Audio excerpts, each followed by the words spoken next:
Assalamualaikum warahmatullahi wabarakatuh. Alhamdulillah. Alhamdulillahilladzi hadana li hadza wa ma kunna linahtadiya laula an hadanallah. Asyhadu an la ilaha illallah wahdahu la syarikalah wa asyhadu anna Muhammadan abduhu wa rasuluh. Allahumma shalli wa sallim wa barik ala Muhammad asrafil anbiya'i wal mursalin wa ala alihi wa ashabihi wa man tabi'ahum bi ihsanin ila yaumiddin. Asyhadu an la ilaha illallah wahdahu la syarikalah wa asyhadu anna Muhammadan abduhu wa rasuluh. Amma ba'du. Ikhwas sekalian, azan ya Allah wa iyyakum ajmain. Semoga kita semua yang hadir di majelis ini senantiasa dimuliakan oleh Allah Subhanahu wa taala. Alhamdulillah pada malam hari ini kita bisa bertemu kembali, tentu saja atas izin dari Allah Subhanahu wa taala, untuk sama-sama melanjutkan yang ngaji kitab Fadlul Islam, yang pada kesempatan malam ini tema kita memasuki tema yang baru, yaitu bab wujub ad-dukhul fil islami kullihi wa tarki ma siwa. Berarti kalau di kitab antum halaman 28 ya. Ya, wajib masuk ke dalam Islam secara kafah dan meninggalkan selainnya Islam. Bab ini hampir mirip dengan bab awal-awal ya, yaitu bab wujubul Islam, wajibnya Islam. Kalau ini bab wujub ad-dukhul fil Islam kullihi, bab wajibnya masuk Islam secara menyeluruh, secara kafah. Wa tarki ma siwah, dan wajibnya meninggalkan apa-apa selain Islam. Di sini ada beberapa dalil ya yang disebutkan oleh al-muallif, 3 atau 4 diantaranya dari ayat Al-Quran, kemudian dari hadis Nabi, ya, beberapa dari hadis Nabi SAW. Baik, ikhwas sekalian, dalam bab ini ya, penulis ingin menegaskan bahwa kesempurnaan Islam seseorang itu adalah ketika dia betul-betul masuk ke dalam Islam secara menyeluruh, tidak dipilah-pilih. Semua syariat Islam diamalkan dan meninggalkan seluruh apa yang menyelisihi Islam. Jadi nggak dipilih. Kalau istilah orang zaman sekarang itu nggak prasmanan gitu ya. Yang mau diambil, yang nggak mau dia tinggalkan. Islam tidak boleh begitu. Pokoknya apa saja yang ada dalam Quran Sunnah, ambil, amalkan seluruhnya. Dan apa saja yang bertentangan dengan Al-Quran Sunnah dan tidak ada dalam Al-Quran Sunnah, tinggalkan. Itulah dia Islam. Dan kita wajib melakukan hal itu. Apabila kita hanya mengambil sebagian, meninggalkan sebagian, ya, maka berarti kita tidak kafah dalam berislam. Bahkan dikatakan di dalam kitab I'lamul Anam, orang yang ya'khudhu ba'dahu wa yatruku ba'dahu, orang yang mengambil sebagian dari Islam, meninggalkan sebagian yang lain, paman fa'ala dzalika, barang siapa yang melakukan hal itu, fahuwa kafirun, maka dia kafir bil Islam, kafir dengan Islam. Sebagian dia ambil, sebagian tinggalkan. Sebagian yang dia suka dia ambil, yang enggak suka dia tinggalkan. Kita gitu nggak kita? Nah, silakan baca, evaluasi diri masing-masing. Ya, yang kita suka lakukan, yang nggak suka kita tinggalin. Padahal ada dasarnya misalnya. Itu bahaya sekali. Mana dalilnya? Kalau itu adalah kekufuran, kita percaya sebagian, mengingkari sebagian, mengambil sebagian, meninggalkan sebagian. Orang yang mengambil sebagian, meninggalkan sebagian, berarti kan dia nggak percaya yang dia tinggalkan itu. Silakan antum buka surah An-Nisa ayat 150 sampai 151. Ini dalil bahwa orang yang mengambil sebagian, meninggalkan sebagian, mengimani sebagian, mengkufuri sebagian, ini orang kafir.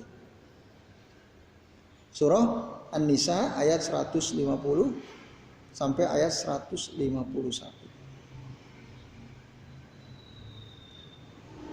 Sudah ketemu?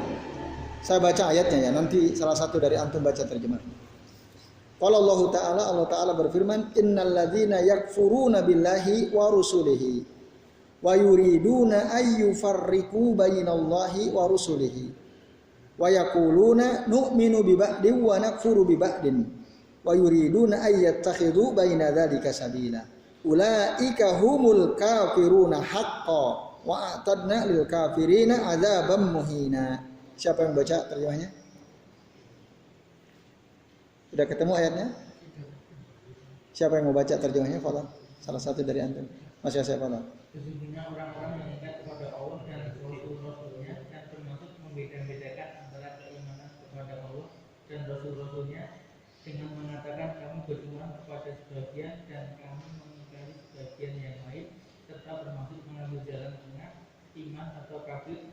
Mereka lah orang-orang kafir yang sebenarnya dan kami sediakan untuk orang-orang kafir itu azab yang menghinakan. Nah, ini ya. Jadi sekalian, orang yang mengatakan nu'minu bi, ini yang digaris bawahi kata-kata nu'minu bi ba'din wa nakfuru bi ba'din,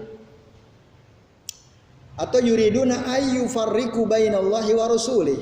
Mereka ingin membedakan antara keimanan kepada Allah dan keimanan kepada Rasulnya. Kalau dulu ada orang, kalau Al-Quran saya terima, hadis Nabi nanti dulu deh. Dulu ada orang begitu, ingkar sunnah. Hadis Nabi nggak mau terima mereka. Tapi kalau Quran oke. Kenapa? Karena hadis Nabi menurut mereka ada sangat mungkin terjadi reduksi. Reduksi itu ya ada yang dihilangkan atau ditambahi gitu ya. Tidak utuh. Kalau Quran kami terima, tapi hadis nanti dulu. Nah, ini berarti yuriduna an yufarriqu bainallah wa rasulih. Itu nggak boleh sikap seperti itu. Kenapa?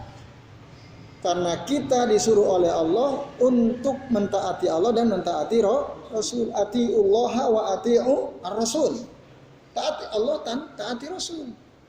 Nah, kalau kita beriman sama Allah tapi nggak beriman sama Rasul, ini namanya mengingkari ayat Allah tadi, atiullah wa atiur rasul. Atau ada ayat yang kita semua sudah sering mendengar ya. Khudhu wa ma atakumur rasulu fakhudhu wa ma nahakum anhu fantahu. Apa saja yang datang dari Rasul ambillah, dan apa saja yang dilarang oleh Rasul maka tinggalkan. Nah, orang yang mau membedakan keimanan dia kepada Allah Rasulnya berarti dia mengingkari satu saja ayat Allah yang ingkari, berarti dia sudah kafir. Satu saja ayat Allah yang dia ingkari berarti dia sudah kafir karenanya. Apalagi kemudian kalau dia bilang wa yaquluna nu'minu bi ba'din wa nakfuru bi ba'din. Kami beriman kepada sebagian ayat dan mengingkari sebagian ayat yang lain. Atau kami mengingkari Quran tapi mengingkari hadis misalnya. Itu dalam rangka apa? Mengambil jalan tengah katanya. Ya, mengambil jalan tengah. Ini bahaya tuh. Ingin ngambil jalan tengah gitu ya. Toleran sama ini, toleran sama ini. Nah, jadi supaya damai. Ada orang mau ngadain acara Natalan, ikut sama-sama buat merangkai pohon Natal. Kan ada kiai itu Jawa Timur. Ya, ikut bersama orang-orang Nasrani membuat merangkai pohon Natal. Ya, seorang ustaz. Nah, jalan tengah nih, jalan tengah biar damai gitu ya. Ini kan bahaya ini yang seperti itu. Nah, maka padahal itu dilarang, tapi mereka enggak menggubris. Kita berbaik-baik ya, dengan akidah mereka yang seharusnya akidah itu kita jauhi, akidah itu harus kita koreksi, tapi ini berbaik-baik. Tadi ngambil jalan tengah supaya damai kan gitu. Tujuannya kan gitu. Wong mereka aja pas kita lebaran ikut ini kan, ikut bantu-bantu kita, masa mereka mau ngadain hari raya kita nggak bantu kan gitu. Ya kita bantulah. Jalan tengah. Ya. Nah, itu. Yuriduna ayyattakhidhu baina dzalika sabila. Mana ayat yang mereka ingkari? Ya larangan untuk menyetujui akidah mereka, kan dilarang. Laqad kafara alladziina qalu, maka sungguh telah kafirlah orang-orang yang mengatakan innallaha salisu salasin au salisu salasatin. Sesungguhnya Allah salah satu dari yang tiga. kafir. Allah bilang laqad kafara alladzina qalu innallaha salisu salasatin. Sudah kafir. Jadi orang-orang Nasrani baik Katolik maupun Protestan itu kafir dengan keyakinannya. Maka kita jangan berdamai dengan akidah mereka. Kita harus tolak. Kalau sama orangnya sih oke, sama orang Nasrani, Protestan atau Katolik ya kita ketemu senyum, oke, gak ada masalah. Dia motornya kehabisan bensin, padahal kalau masih jauh ya kita bantu dorong, boleh nggak? Boleh, nggak ada masalah. Ini masalah sosial, tapi kalau akidah nggak boleh. Nah, maka ketika dalam soal akidah ikut-ikutan, ya, bahkan saya lihat video tadi di medsos ya. Jadi para santri sambil pakai rebana nyanyi-nyanyi. Terus ada orang pakai sinterklas joget-joget di depan mereka. Dan itu dilakukan di gereja. Kan aneh tuh. Nah, ini ya, dilakukan di rumah ibadah mereka. Berarti dia mengingkari ayat tadi yang Allah bilang laqad kafara alladziina qalu innallaha salisu salasatin. Mengingkari ayat itu. Apa lalu Allah bilang ulaika humul kafiruna haqqan. Mereka itulah ya, orang-orang yang betul-betul kafir, menerima sebagian, menolak sebagian, mengimani sebagian, mengingkari sebagian. Ulaika humul kafiruna haqqan. Bahkan Allah bilang wa'atadna lil kafirina adzaban muhina, dan telah kami siapkan bagi orang-orang kafir itu azab yang menghinakan. Nah ini. Jadi banyak orang keblinger ya sekarang. Nah, semoga Menteri Agama yang baru ini tidak dorong-dorong untuk itu gitu ya, nggak kebablasan. Nah, ini kan yang dikhawatirkan oleh banyak orang kan itu ya, khawatir kebablasan, kan ngeri itu ya. Karena track record kan yang membuat banyak orang khawatir gitu. Ini bapak-bapak dan ikhwah sekalian. Nah kemudian dalam ayat yang lain dikatakan apa tu'minuna bi ba'dil kitab wa takfuruna bi ba'din. Apakah kalian mengimani sebagian Alkitab, Al-Qur'an dan mengingkari sebagian yang lain? Fama jazaa'u may yaf'alu dzalika minkum, dan tidaklah ada balasan bagi siapa saja di antara kalian yang melakukan hal ini, maksudnya mengimani sebagian, mengkufuri sebagian, illa kecuali khizyun fil hayatid dunya, kehinaan dalam kehidupan dunia, wa yaumal qiyamati, dan kelak nanti pada hari kiamat, yuradduna ila asyaddil adzab, mereka akan cemplungin ke azab yang sangat pedih. Wa mallahu bighafilin amma ta'malun, dan Allah tidak akan pernah lalai dari apa yang kalian kerjakan. Allah tidak akan lalai, semua dicatat. Nah itu dalam surah Al-Baqarah ayat 85. Jadi ini ayat Al-Baqarah dari surah Al-Baqarah ayat 85 ini menambah keterangan. Kalau di ayat An-Nisa tadi 150 151 kan beriman sebagian, mengingkari sebagian, kafir. Yang kedua, Allah sudah siapkan bagi mereka azab yang hina kelak di akhirat.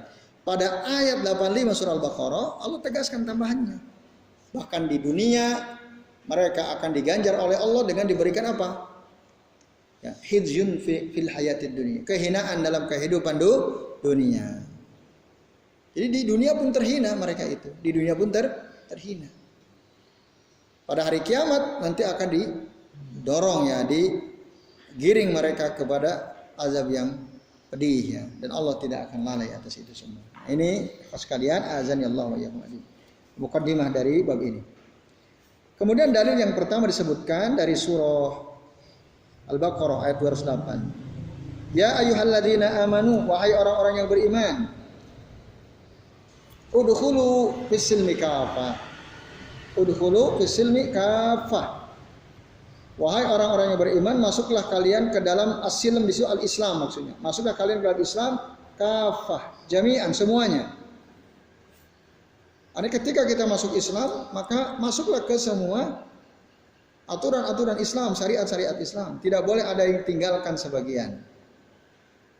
Nah, itu. Dan syariat Islam itu sumbernya Al-Quran dan Sunnah sumbernya. Allah Ta'ala memerintahkan kita untuk meninggalkan semua yang bukan bagian dari Islam, baik dari kekufuran maupun dari bid'ah maupun dari kemaksiatan. Itu dilarang. Mengingkari enggak boleh, berbuat bid'ah tidak boleh, bermaksiat juga tidak boleh. Karena itu bukan bagian dari Islam. Nah itu ya teman sekalian. Jadi kufur bukan bagian dari Islam jelas sekali. Bid'ah bukan bagian dari Islam. Bid'ah bukan. Jadi jangan anggap remeh perbuatan bid'ah atau muhdasat. Dan kemaksiatan juga bukan bagian dari Islam. Karena itu semua dilarang dalam Islam. Semua yang dilarang dalam Islam berarti bukan bagian dari ajaran Islam. Itu yang dimaksud ayat pertama. Yang kedua, qauluhu ta'ala, Allah Ta'ala berfirman, alam tara ilal ladzina yaz'umuna annahum amanu bima unzila ilaika wa ma unzila min qablika. Tidakkah engkau wahai Muhammad melihat atau mengetahui atau melihat kepada orang-orang yang mengaku-ngaku mengklaim bahwasanya mereka beriman kepada apa yang diturunkan kepada engkau wahai Muhammad dan beriman kepada apa yang telah diturunkan kepada nabi-nabi sebelum engkau. Nah, yang perlu digarisbawahi pada ayat ini adalah kata alladzina yaz'umun, yaitu orang-orang yang mengaku-ngaku, mengklaim. Nah ini pertanyaan lil ingkar ya, untuk mengingkari. Jadi orang yang ngaku-ngaku tok, katanya beriman kepada apa yang diturunkan oleh Allah kepada Rasul, beriman kepada apa yang Allah turunkan kepada Rasul-Rasul sebelum Nabi Muhammad, ini pengakuan mereka tok. Nah itu. Kalau dia ngaku masuk Islam, harusnya dia berhukum dengan syariat Islam seluruhnya. Harusnya. Nah ini yang ngeri ini ya. Kalau ngaku saya Muslim, saya percaya kepada apa yang Allah turunkan kepada Nabi Muhammad. Kalau dia ngomong gitu, kita ngomong gitu, harusnya semua syariat Allah yang Allah sampaikan kepada Rasulnya kita terima, kita terapkan. Maka pernyataan sebagian kaum muslimin, kita tegakkan syariat Islam di negeri ini, itu benar. Harus begitu harusnya. Kita tegakkan. Tapi ketika kita ngomong begitu, banyak nggak orang nolak? Menolak. Kenapa menolak? Emangnya di sini Muslim itu apa? Emangnya yang dulu berjasa Muslim itu apa, kan gitu ya? Orang alergi dengan syariat Islam. Wong kami juga berjasa, mereka juga berjasa, nggak boleh dong begitu. Nah itu sebabnya. Nah ini yang masalah besar adalah orang beriman yang aku Muslim, lalu dia ngomong yang ikut andil memerdekakan negeri ini kan juga ada orang non Muslim. Masa kita mau tegakkan syariat Islam? Bagaimana dengan mereka kan gitu? Udah ciut duluan hatinya. Orang-orang gini bahaya itu, orang-orang seperti itu. Apalagi kalau dia punya masa, lebih bahaya lagi. Itu fitnah besar bagi kaum muslimin yang menolak ditegakkan syariat Islam di negeri ini, padahal wajar karena negeri ini dulu yang memerdekakan kebanyakan orang Islam dan penduduknya pun mayoritas Islam. Kenapa takut? Apakah ketika syariat Islam ditegakkan kemudian orang-orang non-muslim akan dizolimi? Kan tidak, bahkan nggak boleh. Mereka harus dihormati sebagaimana kita menghormati orang beriman.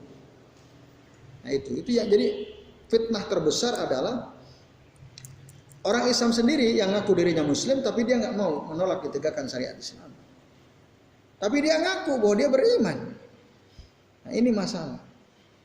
Bahkan ya, ada tokoh ketua BPIP, saya baca itu.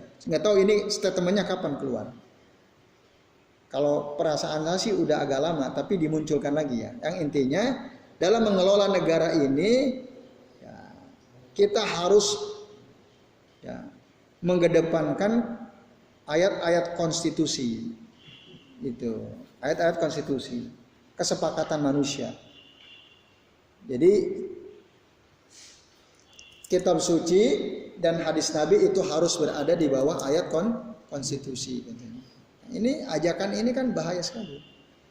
Berarti dia berhukum dengan selain hukum Allah, yaitu togut namanya. Itu. Maka fa innahu yaf'alu hadza qad dhalla dhalalan ba'ida. Barang siapa yang melakukan hal ini, tidak mau berhukum dengan syariat Allah, dengan Quran kitab suci dan hadis Nabi, faqad dhalla dhalalan ba'ida. Maka sungguh orang ini telah sesat dengan kesesatan yang jauh. Karena dia telah meninggalkan syariat Islam wa arada ghairal Islam, dan dia berarti menginginkan sesuatu selain Islam.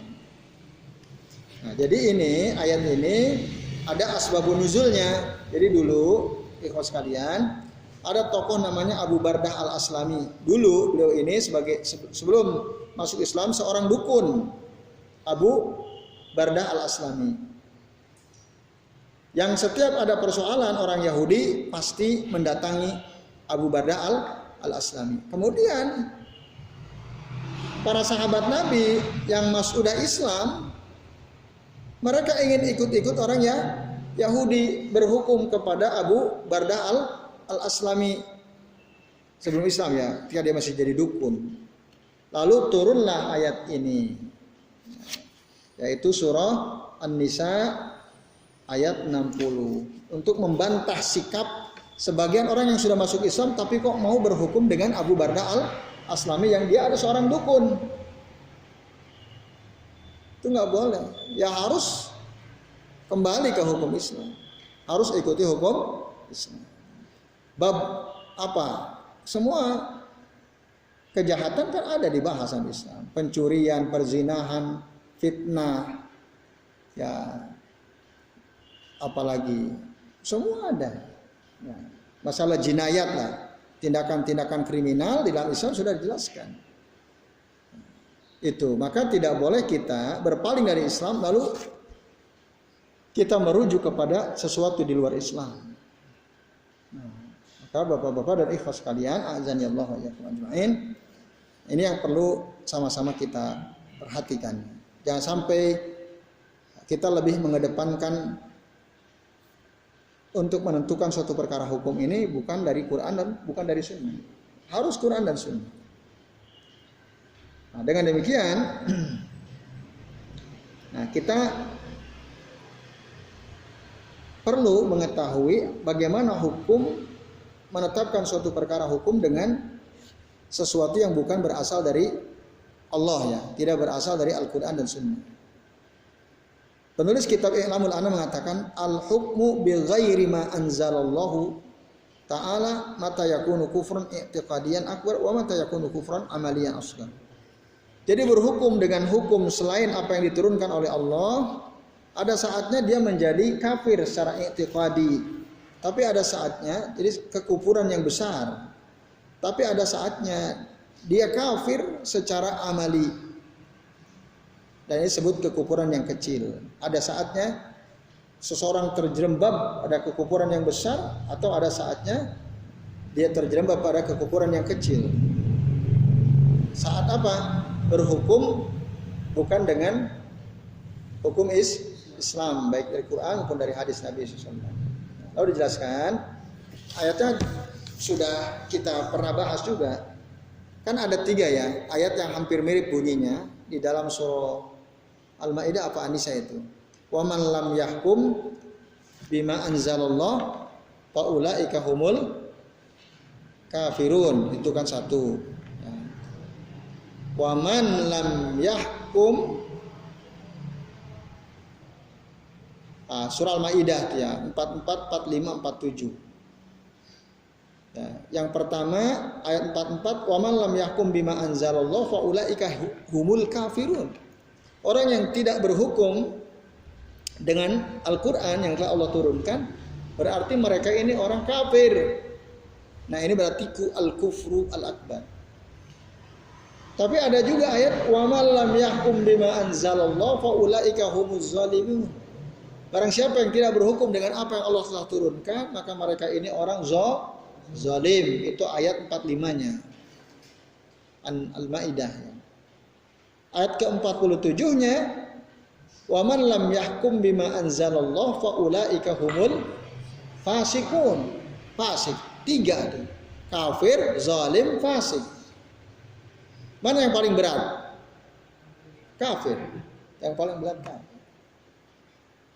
Nah, tapi ini perlu ditafsir ya, dirinci kapan seseorang menjadi kafir, kapan seseorang menjadi zalim, kapan seseorang menjadi fasik ketika dia tidak berhukum dengan Al-Quran dan Sunnah atau dengan hukum Islam.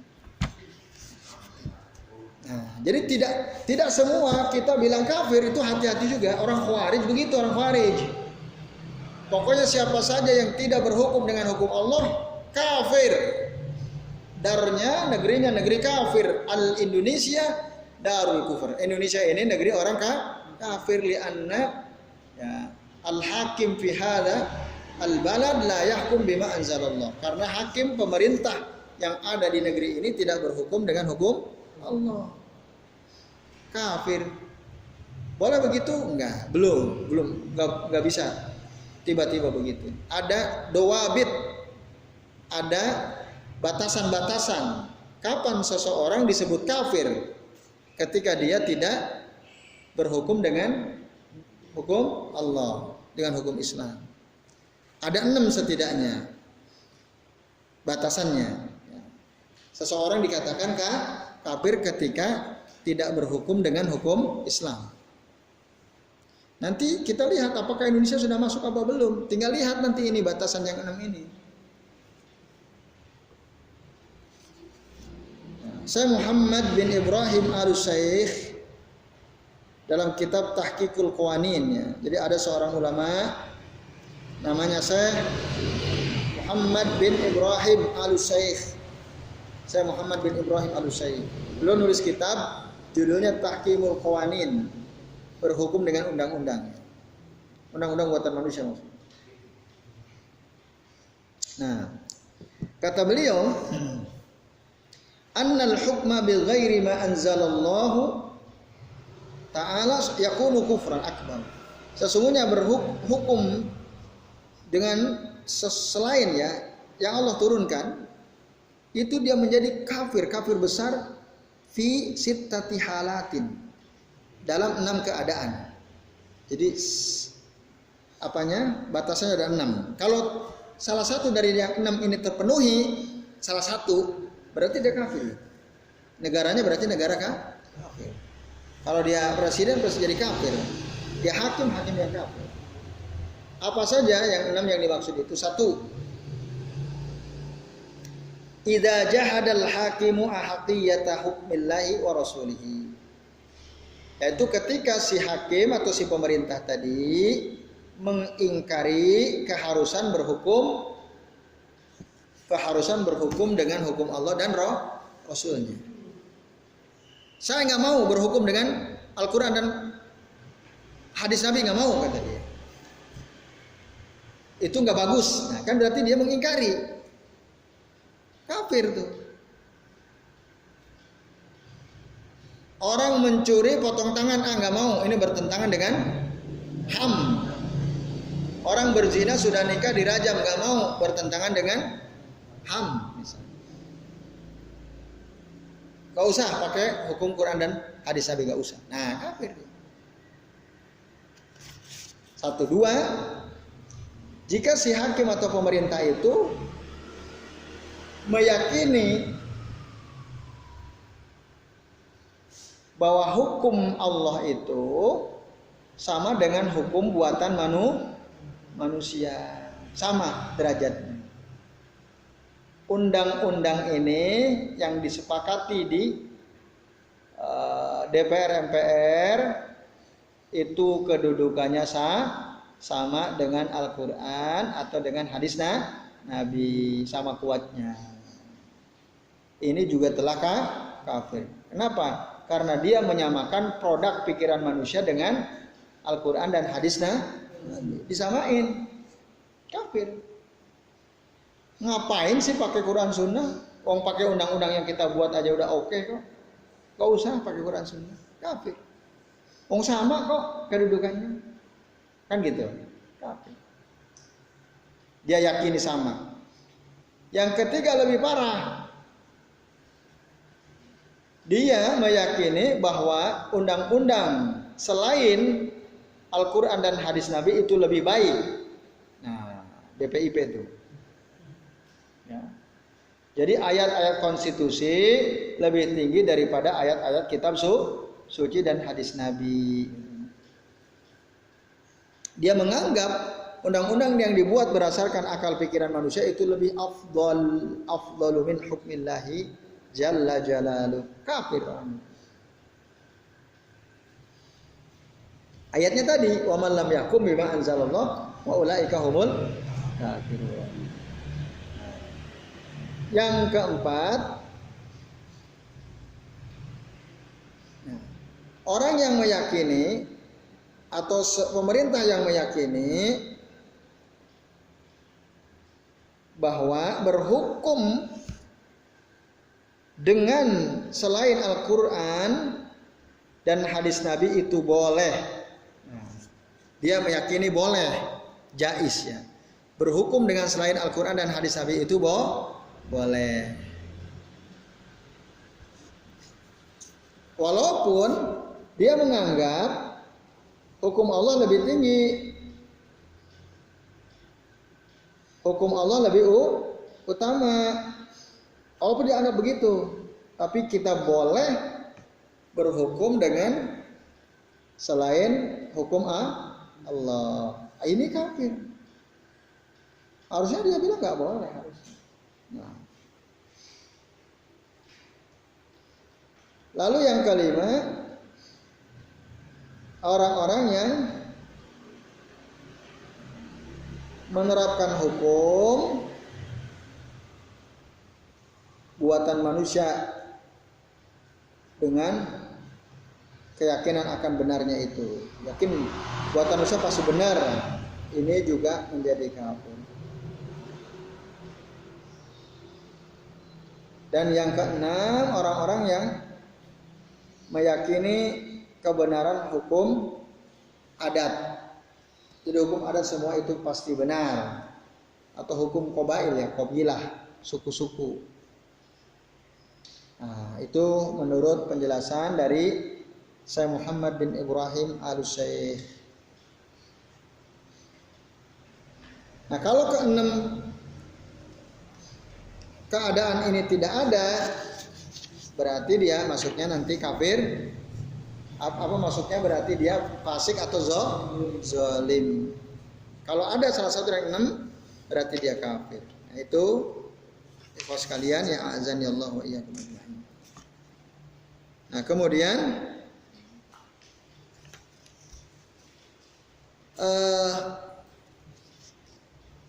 penjelasan berikutnya sekalian, ayat yang keberapa berarti?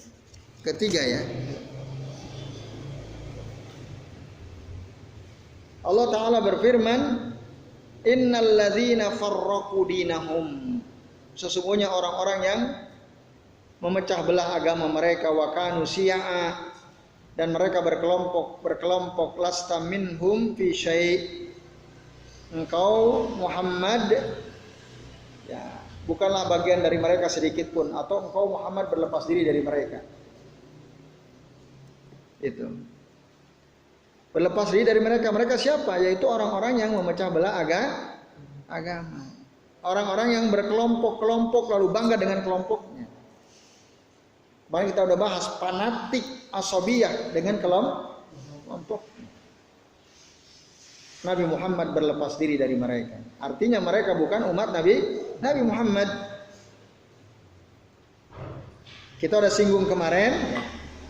Dengan adanya kelompok-kelompok ormas-ormas itu, agama jadi pecah.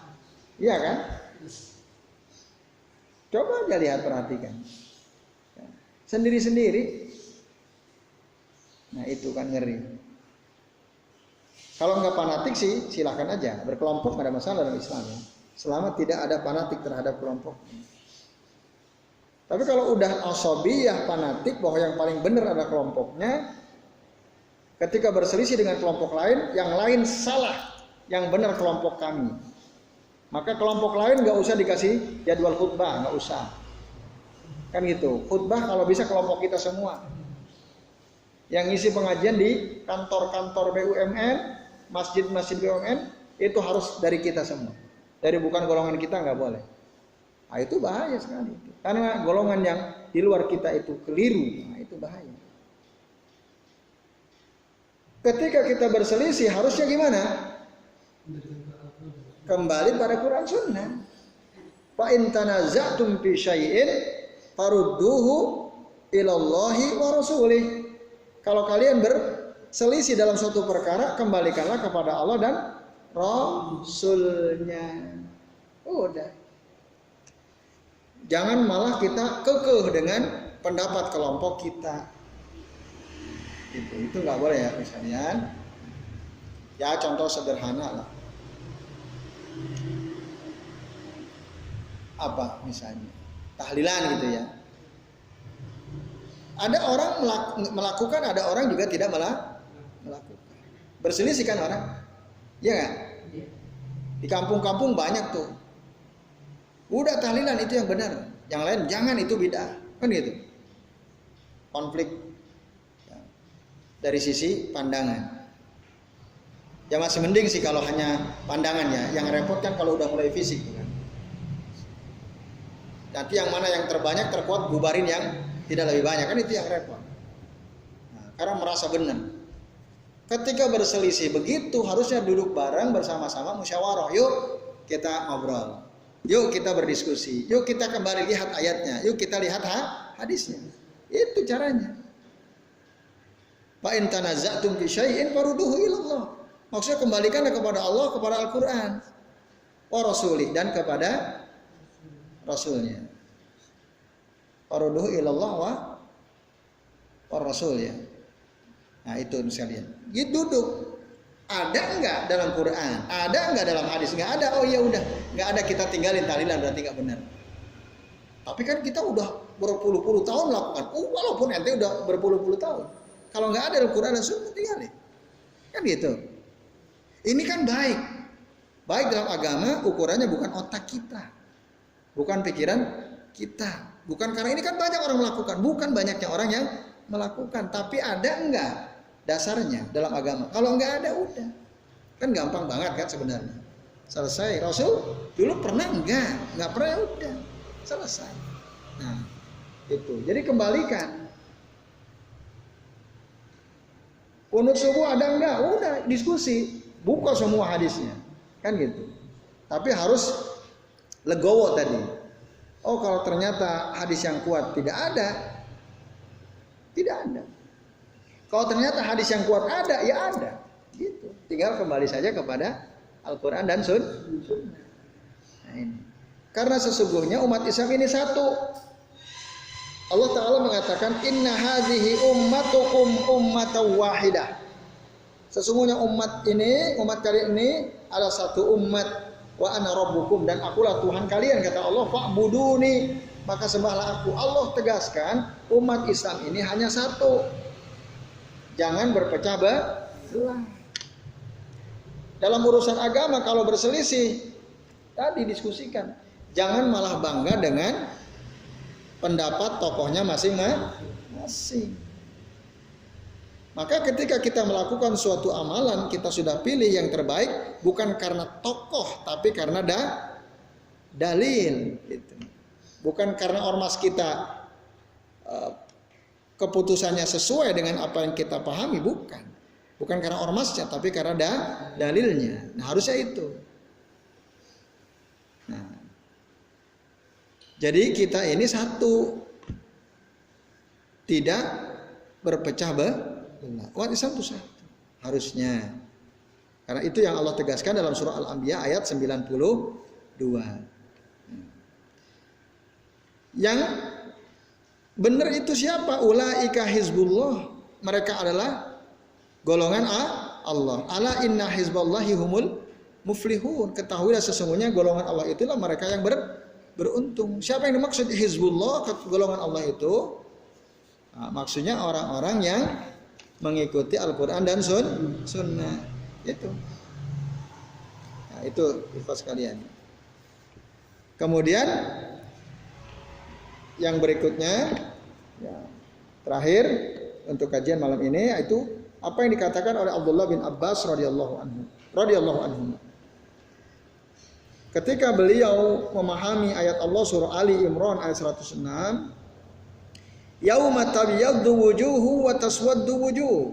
Pada hari di mana ada wajah-wajah yang menjadi putih dan ada juga wajah-wajah yang menjadi menghitam. Nanti maksudnya ini hari kiamat. Hari kiamat itu nanti ada orang-orang wajahnya putih bersih bercahaya, tapi ada banyak orang yang wajahnya hitam, kelam, tidak menarik.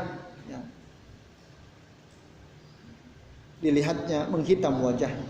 Nanti secara garis besar orang itu ada dua dilihat dari wajahnya. Ada yang putih bersih bersinar, ada yang hitam, menghitam wajah. Siapa yang putih, siapa yang menghitam? Abdullah bin Abbas, sahabat yang oleh Rasul didoakan menjadi ahli Quran. Allahumma ij'alhu turjuman al-Quran, kata Rasul. Ya Allah, jadikanlah dia Abdullah bin Abbas sebagai ahli Al-Quran. Maka beliau ahli tafsir yang sangat populer di kalangan sahabat adalah Abdullah bin Abbas. Beliau menafsirkan ayat 106 surah Ali Imran, kata beliau apa? Tabyaddu wujuhu ahli sunnati wal iktilaf. Yang kelak wajahnya itu putih, bersih di hari akhir adalah wajah ahlu sunnah wal jamaah wal iktilaf, itu yang bersatu. Ahlu sunnah itu yang mengikuti sunnah. Semua sunnah Rasul diikuti. Dan selalu hatinya terpaut pada Quran dan sunnah. Itulah yang akan bercahaya wajahnya, akan putih wajahnya pada hari kiamat. Sementara yang taswaddu, wajahnya menghitam, itu siapa? Wujuhu ahlil bid'ah wal ikhtilaf, yaitu wajahnya para ahli bid'ah, pelaku bid'ah dan orang-orang yang suka berselisih, menyelisihi dalil. Enggak disuruh malah dilakukan, disuruh malah ditinggalkan. Itu ikhtilaf. Al-bidah jelas. Ya. Hujan ya. Alhamdulillah. Allahumma shalli ala nabi. Nah, ini dia teman-teman sekalian ya. Jadi apa yang dikatakan oleh Abdullah bin Abbas ini sangat penting untuk kita renungkan. Perkataan sahabat, jika tidak ada yang menentang satupun sahabat yang lain, maka disebut ijma, namanya ijma sukuti. Nah, ijma sukuti kesepakatan berdasarkan diamnya sahabat yang lain. Sukut itu diam maksudnya. Ijma sukuti itu artinya ijma kesepakatan yang ditunjukkan dengan diamnya sahabat-sahabat lain. Tidak ada yang menolak. Itu ijma sukuti namanya. Nah, ada lagi namanya ijma sharih. Ijma sharih itu lawan kata dari ijma sukuti. Ijma sharih itu sahabat A ngomong begini, sahabat B mengiyakan. Oh iya begitu, iya begitu, iya begitu. Nah, itu namanya ijma sharih. Kesepakatan yang tegas. Dan kedua ijma itu dalil. Bisa jadi dalil. Nah, apa yang dikatakan oleh Abdullah bin Abbas radhiyallahu anhu ini dalil, karena ini ijma sukuti. Nggak ada yang menyelisihi beliau. Nah, ini teman-teman sekalian ya azan ya Allah wa iyyakum. Jadi jangan suka menyelisihi Quran dan sunnah. Jangan suka memecah belah umat. Bangga dengan perbedaan. Ciri-ciri kami begini. Ciri-ciri kami. Kan udah menyempal tuh. Harusnya ciri-ciri muslim kan begitu. Bukan ciri-ciri kami. Kalau udah ciri-ciri anggota kelompok kami, ciri-ciri ormas kami, amalnya ini. Kalau nggak ngamalin ini berarti bukan kelompok kami. Nah, itu bahaya. Nggak begitu. Harus kembali ke Islam. Islam itu begini. Kalau nggak begini berarti bukan di luar yang ditonjolkan kelompok kaminya. Itu kan hanya sekedar sarana untuk aktualisasi diri kan, bukan untuk menghukumi perkara agama ormas itu atau kelompok itu, bukan. Untuk aktualisasi. Tapi kalau bicara agama kembalinya pada Al-Quran dan Sunnah. Nah ini ya ikhwas sekalian, a'azanillahu wa iyyakum. Karena kalau kita kembali pada kelompok kita yang muncul nanti ikhtilaf, bukan iktilaf. Iktilaf bersatu, kalau ikhtilaf bercerai. Berbeda terus. Nah ini ya. Jadi ahlul bid'ah wal ikhtilaf itu nanti yang kelak wajahnya akan menghitam. Nah, ini ya. Bapak-bapak dan ikhwas sekalian, a'azani Allah wa iyyakum. Maka Ibnu Katsir mengatakan, mengutip tadi ketika menjelaskan surah Ali Imran ayat 106, Ibnu Katsir mengatakan, ya, apa yang dikatakan oleh Abdullah bin Abbas radhiyallahu anhuma, kata beliau, yakni yaumal qiyamah, yaitu pada hari kiamat, hina tabyaddu wujuhu ahli sunnati wal jamaah, ketika wajah-wajah ahli sunnah wal jamaah memutih, wataswaddu wujuhu ahli bid'ati wal firqati, dan di hari kiamat nanti wajah-wajah ahlul bid'ah, wajah-wajah orang yang memecah belah itu menghitam. Itu menghitam. Jadi saya kira ini ya sekalian, azani Allah wa iyyakum ajmain. Jadi mari kita jauhkan sikap fanatisme, mari kita kembali kepada Al-Qur'an dan Sunnah. Supaya kita ngerti ya caranya terus pelajari itu.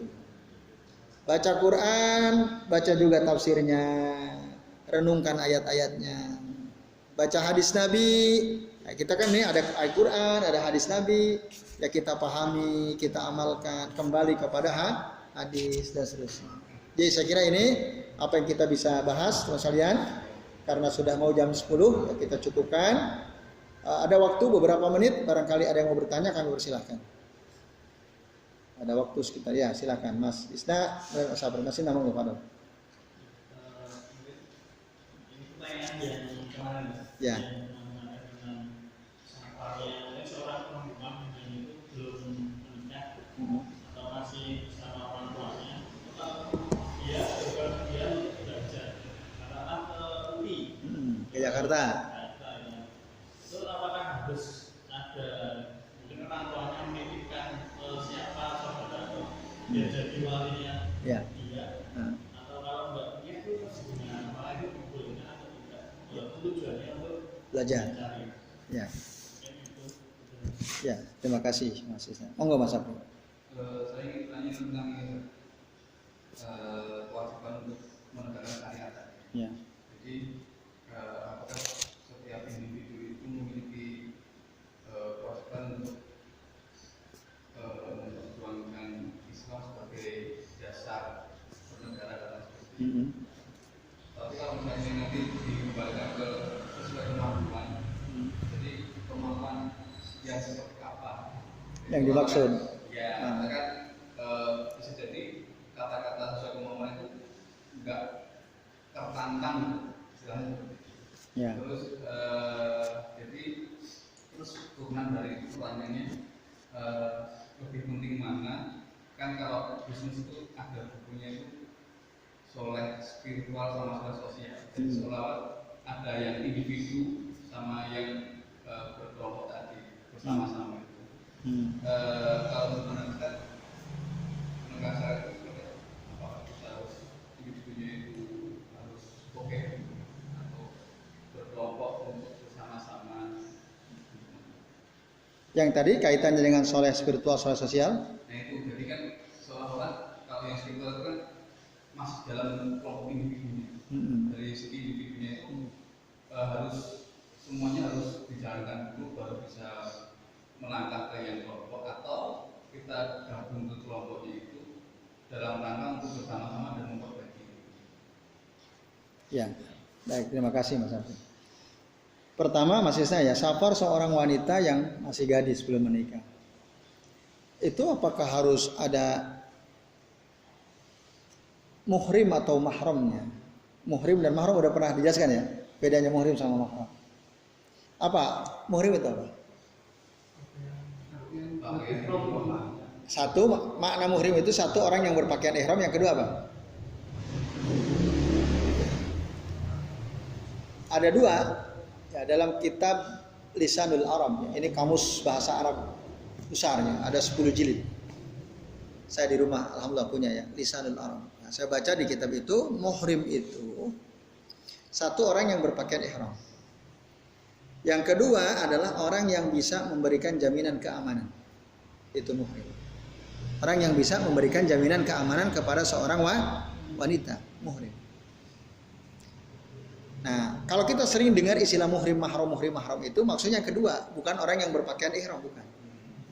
Itu. Karena itu orang yang berpakaian ihram ini istilah khusus kan, term khusus saat haji umroh saja. Tapi yang term umumnya ketika kita mendengar kata muhrim maksudnya orang yang bisa memberikan jaminan keamanan kepada seorang wanita. Nah, jadi wanita itu kalau mau safar baik dia masih gadis maupun sudah bersuami tidak boleh sendirian. Walaupun nanti para ulama memberikan batasan yang nggak boleh sendirian itu safar yang seperti apa? Dia mengatakan safar yang ya, membutuhkan waktu 1 hari 1 malam. Safar yang harus menempuh waktu 1 hari 1 malam itulah harus ada mahram atau muhrimnya. Harus ada, kalau nggak ada mahram ya berarti muhrimnya kan gitu. Nah, sementara kalau kurang dari itu, ya, tapi itu khilaf ya, ada khilaf. Ada yang mengatakan batasannya itu. Jadi kalau kurang dari 1 hari 1 malam, sendirian nggak ada masalah. Kan gitu mafhumnya kan, apa yang bisa dipahami kan. Nah, ada yang mengatakan keberadaan mahram atau muhrim bagi seorang wanita yang safarnya itu ya, yang menurut kebiasaan kita itu dikatakan jauh, walaupun mungkin nggak 1 hari semalam. Tapi uruf kebiasaan kita mengatakan itu safar yang jauh. Sini Jakarta, menurut uruf kita jauh apa dekat? Jauh kan? Tapi kalau ditempuh 1 hari 1 malam atau tidak? Butuh waktu 1 hari 1 malam nggak? Nggak nyampe, tergantung kendaraannya apa dulu kan gitu. Kalau pesawat sejam, naik bis 6 jam, sekarang 6 jam. Mungkin lewat tol barangkali ya 6 jam. Tapi kalau dulu saya antara 10 sampai 12 jam. Naik kereta itu sekitar 10 jam dulu ya. Sekarang mungkin bis bisa lebih cepat. Tapi secara uruf sini Jakarta jauh apa enggak? Jauh. Nah, jika safar secara uruf dikatakan jauh, harus ada mahram atau muhrim. Tapi kalau tidak secara uruf nggak jauh, misalnya dari sini ke balai kota mau ngurusin KTP, jauh apa dekat? Dekat kan? Nah, berarti boleh sendirian karena secara uruf itu dikatakan dekat. Sama sebagaimana si wanita itu mau belanja ke warung tetangga, kan boleh sendiri, tidak perlu didampingi oleh mahram atau muhrimnya. Nah ini ya ikhwas sekalian ya Mas Isna, jadi maknanya kalau dulu sih ada seorang sahabat mau jihad, terus istrinya itu mau haji sendirian dari Madinah ke Mekah itu sama seperti sini di Jakarta 500 kilo. Kata Rasul, istrimu sendirian, kamu nggak usah ikut jihad, temenin istrimu haji kan gitu. Karena kalau dia safar harus ada mahramnya atau muhrimnya. Suami itu mahram atau muhrim? Kok suami mahram? Mahram itu kan yang haram dinikahi. Suami muhrim apa mahram? Muhrim. Apa itu muhrim? Bisa memberikan jaminan keamanan kepada wanita. Suami muhrim apa mahram? Suami itu muhrim apa mahram? Muhrim. Iya kan? Jelas. Soal hati-hati loh, suami bukan mahram, muhrim. Kalau mahram, kenapa ente nikah sama dia? Ente nikah sama dia kan disebut mahram. Nah, nggak boleh. Jadi itu muhrim itu suami. Kalau mahram siapa? Paman, kakak, adik, ayah, kakek, mahram. Tapi kalau suami muhrim. Gitu ya. Anak muhrim apa mahram? Mahram. Karena haram nikah dengan anak. Nah, muhrim itu bisa suami atau bisa selain suami. Misal ada sekelompok wanita, ada 10 orang wanita semua. Mereka bisa saling mengamankan satu sama lain atau tidak? Berarti bisa jadi muhrim. Banyak wanita banyak gitu ya. Mau kuliah di UI, berapa orang? Ada 10 orang dari Jogja. Kosnya berdekatan. Nah, itu udah bisa jadi muhrim, saling melindungi mereka. Itu. Atau ya tadi orang tuanya datang nganter ke sana, lalu nitipkan ke bapak ibu kos gitu ya. Nah, Pak tolong nanti anak saya dijaga gitu ya. Nah, berarti ya siap gitu kan. Nah, itu berarti si bapak kos bisa jadi muhrim gitu. Boleh tuh udah tinggalin. Kan gitu. Ya gitu Mas Isa. Jadi muhrim itu apa tadi artinya? Seseorang yang bisa memberikan jaminan keamanan bagi seorang wanita. Khusus wanita loh ya. Kalau laki-laki nggak perlu muhrim. Laki-laki kok. Gitu ya. Laki-laki jalan sendirian kemanapun boleh. Tapi tentu lebih baik kalau ada temannya kan gitu. Maksudnya ya lebih baik apalagi jauh. Dalam ada dasarnya itu lebih baik. Ketika ada apa-apa kan ada yang ini. Walaupun beda dengan wanita. Kalau wanita memang tegas sekali harus ada muhrim atau ada mahram. Nah, ini ikhwah sekalian tentang apa yang ditanyakan oleh Mas Isna tadi ya. Jadi ya caranya gitu bisa. Tapi orang tuanya jangan antar dulu atau mahramnya ya kakaknya, adiknya, pamannya antar ke sana sampai carikan kos, titipkan. Ya sebagai wali sementara kan selama dia kuliah di UI misalnya. Ya itu. Kemudian kewajiban menegakkan syariat Islam, memperjuangkan untuk menegakkan syariat Islam itu wajib bagi setiap individu muslim. Bagaimana supaya syariat Islam ini ditegakkan, terutama tentu saja pada diri sendiri, pada keluarga, pada lingkungan, baru pada yang lebih besar lagi, lebih luas lagi. Diri sendiri dulu, kalau mau merubah diri sendiri dulu.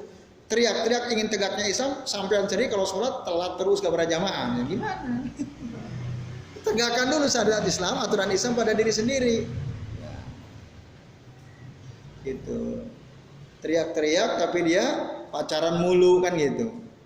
Boncengan kemana-mana berdua padahal belum suami istri, tapi teriakannya tegakkan syariat Islam, tegakkan syariat Islam. Dia sendiri enggak menegakkan syariat Islam pada dirinya. Ya, itu harus dimulai dari ibda binafsika, mulai dari dirimu sendiri. Perjuangkan itu. Nanti otomatis keluarga bisa ikut, lingkungan bisa ikut dan seterusnya. Maka supaya bisa menegakkan syariat Islam pada diri sendiri gimana caranya? Ya belajar, kita harus punya ilmunya kan itu. Targetnya adalah bagaimana tadi kita punya ilmu lalu bisa menegakkan ilmu itu, syariat itu pada diri sendiri, baru nanti ke yang lain. Nah itu harus diperjuangkan. Nah semampu kalian dimaksud, apa yang batas semampu kalian? Semaksimal yang mampu kamu bisa lakukan. Jangan ini mampunya saya, tapi ente belum maksimal, belum bisa, ente harus maksimal. Itu udah mentok nggak bisa ya udah. Nah, kalau ente masih bisa, jangan ini saya mampunya cuma segini. Sodako yuk bantu itu. Ada orang butuh bantuan, duitnya ada uang 1 juta, dia keluarin 1.000, saya mampunya maaf segini. Ya belum maksimal. Padahal uang 1 juta itu ada banyak lebihnya gitu ya. Mungkin dia punya kebutuhan dia 600.000, masih siap 400 tuh aman. Tapi pas suruh nyumbang cuma 1.000 gitu. Ini semampu saya. Itu belum maksimal. Nah, belum maksimal. Itu. Nah, itu yang dimaksud sesuai kemampuanku, sesuai dengan kemampuan maksimal. Nah, terus ada istilah soleh sosial, soleh spiritual. Atau ya mungkin kalau kita mau buat istilah baru juga soleh secara individual kan gitu. Secara spiritual itu spiritnya, ya hatinya soleh. Hatinya soleh. Ya dalam Islam dua-duanya harus.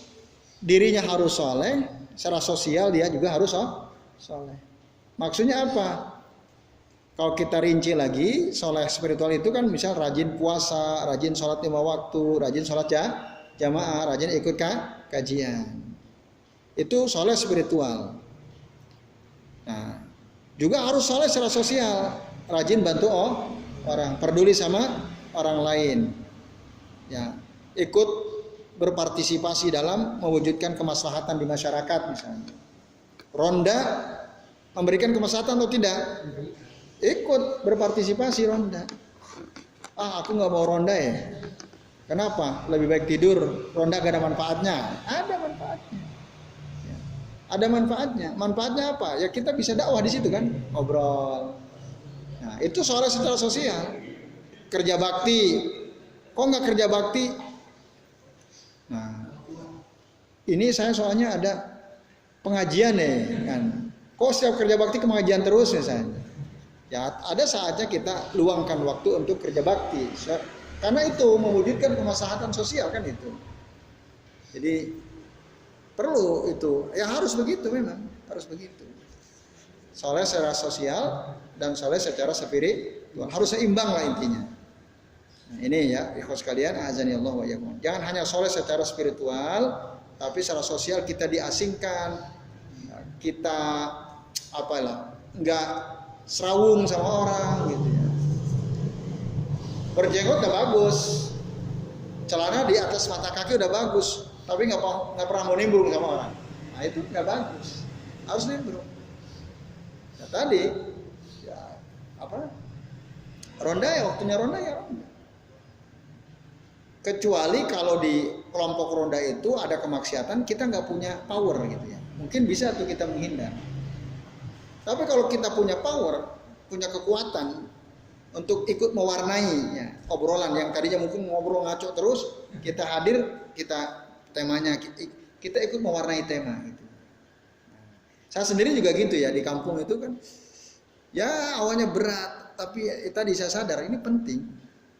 Nah, nanti ketika ngobrol udah kita ikut masuk gitu ya, pelan-pelan. Ketika ngobrol ngalor ngidur nggak jelas, gibah ini itu, ngobrol sesuatu ya kita masuk. Kayak tadi malam saya ronda tuh, menarik obrolannya sampai panas itu ya antara sesama anggota ronda itu. Ngobrolin soal muslim dan kejawen gitu ya. Jadi ada, aku ini Jawa nih kejawen gitu. Dia kan nggak pernah sholat, kelihatan nggak pernah sholat 5 waktu. Sholatku itu sehari 24 jam kata dia. Nah, dalam ajaran Jawa yang aku yakin begitu sampai mau ribut itu. Ya itu ya. Terus akhirnya ya jangan panas-panasan kata yang lain. Ya kita kan tuker kaweruh lah istilahnya gitu ya. Kamu pahamnya begini, aku pahamnya begini. Jadi nggak usah panas lah gitu ya. Nah, saya mau masuk belum bisa tuh. Ini karena emosi kan, saya hanya tepuk-tepuk aja dia itu. Wah kok begitu Pak, oh begitu Pak. Nah itu, ikut masuk gitu. Nah, sehingga dia kan punya kesan jelek terhadap Islam gitu. Dia punya kesan jelek. Ada itu ustadz usianya 3 katanya. Kan bagi dia jelek itu. Kalau di kejawen nggak boleh itu. Tokoh yang dihormati itu nggak boleh isinya lebih dari 1. Banyak yang gitu ya. Nah itu. Lalu kan dibantah. Siapa bilang itu Sri Sultan selirnya banyak? Ayo katanya. Gitu. Nah itu lain lagi. Aku rujukannya bukan Sri Sultan, aku yang di Solo katanya. Lain lagi tuh. Langsung dibantah itu ya.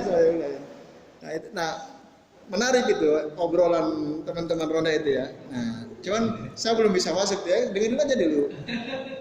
Ustaz Hasan bingung nggak? Ya sebenarnya bingung. Ada banyak hal yang saya konfirmasi. Tapi saya bilang kalau saya konfirmasi nanti nggak menarik ceritanya. Lanjut aja dulu lah saya bilang. Lanjut dulu. Nah itu. Kayak gitu itulah. Ya. Kan secara sosial jadi kita serawung juga kan. Walaupun mungkin saya sendiri kadang ada hal yang saya nggak paham kan. Ya biasanya saya nanti tanya setelah itu maksudnya apa, ini maksudnya apa kan gitu. Jadi saya kira begitu ya. Jadi emang kita sebagai muslim harus soleh secara individual ya, secara spiritual, juga harus soleh secara sosial. Nah, soleh secara sosial itu sangat penting.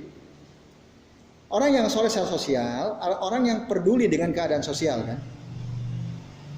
Ketika dia lihat ada kemungkaran di lingkungan, dia pasti tergerak untuk memperbaiki kan gitu. Coba kalau orang hanya soleh secara spiritual, nggak peduli, yang penting aku baik kan gitu, itu bahaya. Orang yang hanya soleh secara spiritual, tidak soleh secara sosial, ketika ada kemungkaran di lingkungan, dia nggak peduli, itu bahaya. Wattaqu fitnatan la tusibanna alladziina zalamu minkum khassah. Peliharalah diri kalian dari azab Allah yang tidak hanya menimpa orang-orang zalim saja secara khusus. Wa'lamu, ketahuilah, innallaha sadidul azab, sesungguhnya Allah itu azabnya sangat keras. Kenapa? Tadi kalau kita diam saja terhadap lingkungan sosial, walaupun kita soleh secara spiritual, itu bahaya. Nanti ketika azab Allah turun kena juga. Lalu Nabi menjelaskan, ya, barang siapa yang tinggal di suatu kaum yu'malu fihimul ma'asi, di kaum itu ada perbuatan kemaksiatan, walam yughayyiru summa yakdiruna ala yughayyiru walam yughayyiru. Mereka sebenarnya bisa menghentikan, dia bisa menghentikan kemaksiatan itu, tapi dia tidak menghentikannya. Yusaku ayyamahumullahu bi'iqabi minhu. Bisa saja Allah akan menyegerakan azabnya atau meratakan azabnya, azab dari Allah. Itu Allah akan ratakan azabnya. Kita hidup di tengah-tengah masyarakat, tapi nggak peduli, nggak soleh secara sosial, bodoh amat lah urusan kemungkaran, yang penting saya keluarga enggak. Itu nanti yusiku ayyamahumullahu bi'iqabi minhu. Allah hampir saja meratakan azabnya kepada mereka semua.